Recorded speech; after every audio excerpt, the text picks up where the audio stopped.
Hey guys, Kyle with Dirt Bike Channel here. I get a lot of questions about the Tubeless system, and I think honestly the Tubeless system is about the funnest, the best mod that I put on my bike, bar none, or any of the bikes that I've had. And today I'm going to replace this tire and we can talk a little bit more about the Tubeless system. All right, so today's project is going to be installing this Shinko 520 tire. It's a tire that I haven't used before, but I've heard some pretty good reviews about it. And so I'm going to try that tire.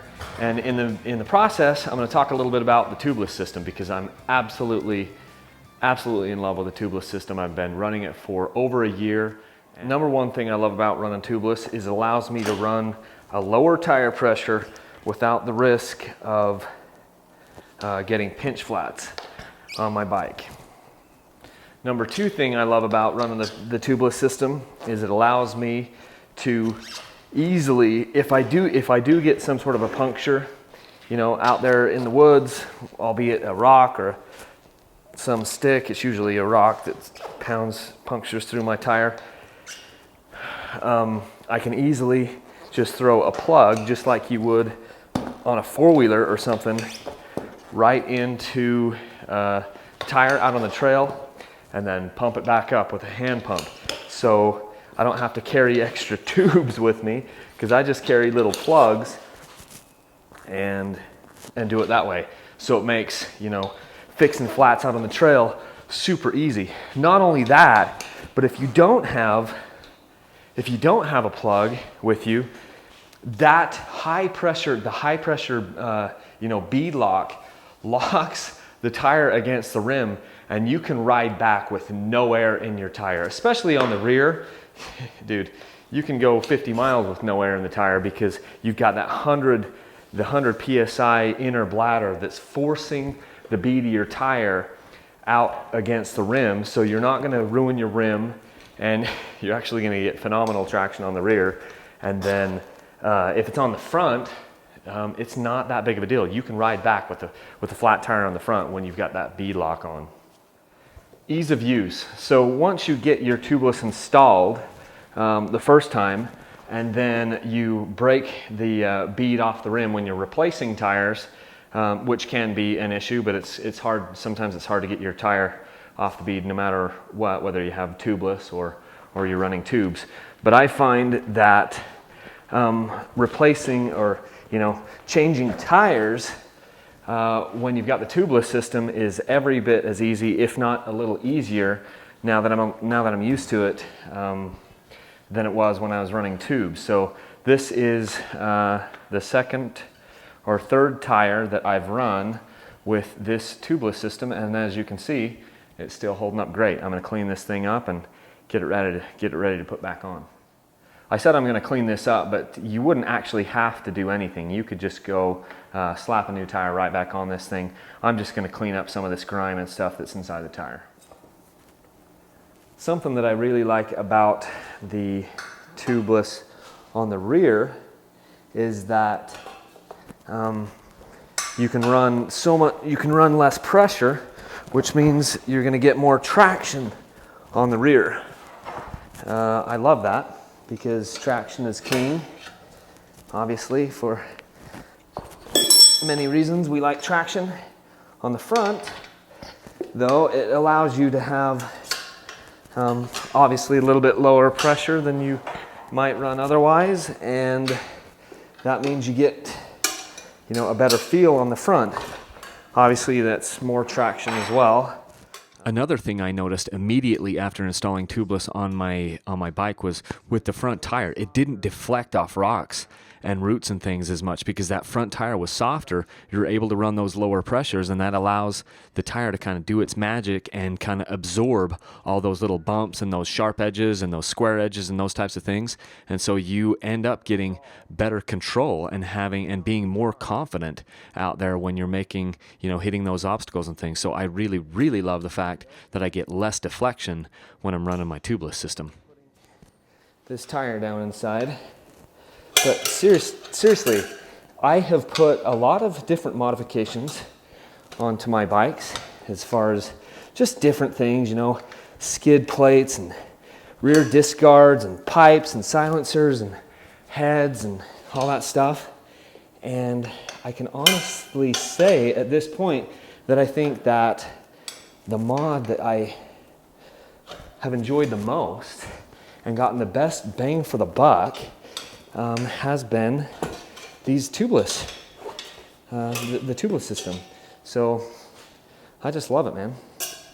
One of the first times that I was out on my bike after installing Tubeless, I got a flat. I mean, I had pounded a like really super sharp tree branch, or a rock actually is what it was, and pounded my tire and punctured it.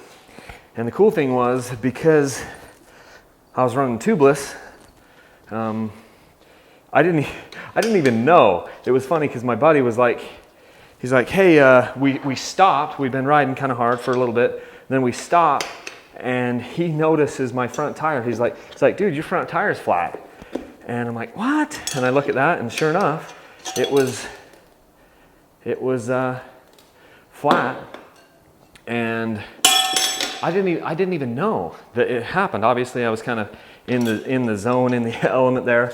But yeah, the front end felt like a teeny bit mushy, but it wasn't enough that I had noticed, because I was just focusing on the trail and focusing on what was happening in front of me. And he's like, hey, front tire's flat. So we get off the bikes, and we've got a plug kit, right there in our backpacks. Super easy. We throw a plug down in that tire, and we were only maybe 15, 20 minutes into the ride. And because we had that plug, and because it was so easy to just fix the thing, didn't have to like stop anything. I mean, that would have been the end of the day if I hadn't had Tubeless and just been able to easily plug the thing, So that was one experience, and I've had a couple of experiences like that. There was another time I'm getting ready to go from here to my house, and I go to put the bike in the truck, and I look. It's the night before, I want to go out and go for a ride, and all of a sudden, boom, front tire is flat. I think the front tire on that one, I'd gotten like a little bit of a puncture or something like that, and front tire's flat. I'm like, oh, this sucks. Because I don't have time to even get a tube in between then and the time that I was going to ride early morning, because I was leaving the house at like 7 in the morning or 6 in the morning. And because I had the Tubeless, I was able to just find the leak, put some air in it, and then use like a spray bottle like of dish soap, and go around and look and find the leak, where it's leaking from, and put a plug in there, and then I'm good to go. And the next morning I just, run on that plug. And I ran with that plug in my tire until I replaced it, hours and hours and hours. So I've had plugs in my tires for 20 hours, and usually they don't leak. And if you do have a plug that starts to leak, you can just pull it out, push it out, and put another one in. So I don't know, I'm just it saved a couple of rides. Tubeless is also lighter than a tube. A lot of you guys are probably running those really heavy duty tubes like I used to run, and I got news for you. They're heavy. They're very heavy. Tubeless, not very heavy.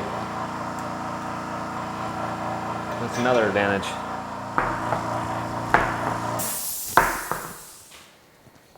Everybody's trying to save a little bit of weight, buying titanium this and whatever, and Tubeless is a great way to shave a little bit of weight.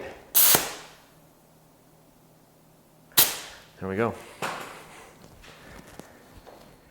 Almost forgot my rim lock here, so we'll get that thing tightened back down. But yeah, long term, I have loved running the Tubeless. I don't like to run a bike without it now.